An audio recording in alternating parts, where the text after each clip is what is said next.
Another girl just ghosted me.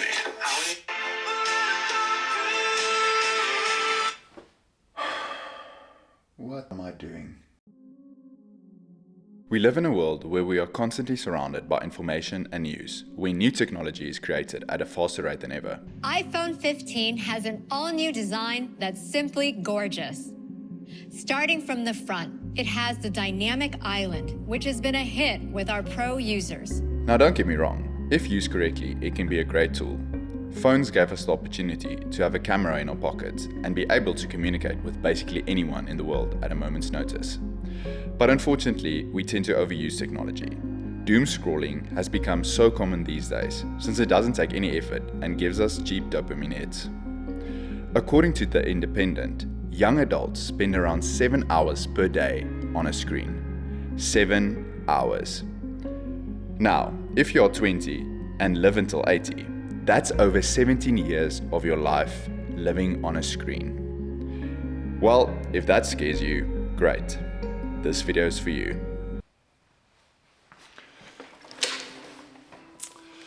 About 6 months ago, I made a decision that can only be described as life-changing.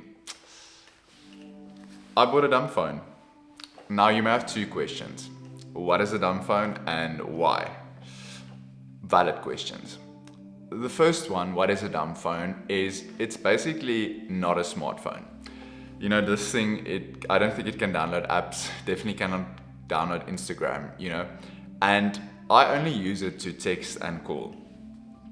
And the second question, why? Well, I was looking at my iPhone screen time one day, right? And I was like shocked. And I thought to myself, wow, if I continue at this rate, how many years of my life will I waste if I'm like 80, 90, right? So I thought, okay, I want to do something about it, right? And the solution was to get a dumb phone. So I was born in 1999, and growing up, you know, smartphones and social media wasn't really a thing. I remember the first phone I ever got was a Nokia. I don't know the model, I don't remember the model, but that thing could only basically, call and text. There were some other things as well, but those two were the main functions, right? So my mom bought that phone for me in case of emergencies, and I think I only had like her number and my dad's number on that phone. But it also had Snake, you know. Still to this day, one of the best games ever created, and I was hooked. But yeah, social media didn't really become a thing, or didn't really pick up until end of primary school, you know. Instagram was still kind of in its beginning phases, and YouTube videos, you know, I remember only watching like music artists, and I didn't really watch anybody else. It was until later that people started posting. And I'm not saying I'm anti-technology or anything. I actually think it's a really great tool if used correctly, right? But nowadays we tend to overuse it and, you know, overstimulate ourselves. And I could have gone the normal route and, you know, just delete the apps, but it's so easy to download them again, you know. Instagram, once you're like hooked, you know, you can delete the app, but you know, you get this urge to download it again. So what worked for me is actually just switching off my phone for, you know, many hours of the day and using the dumb phone, you know, because you literally can't download the app again. So it blocks you.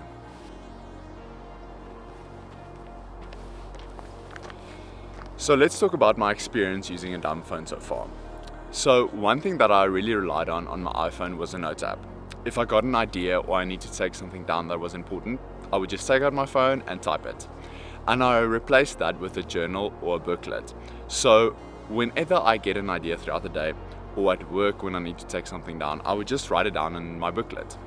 And I also had ChatGPT on my iPhone, and I still do.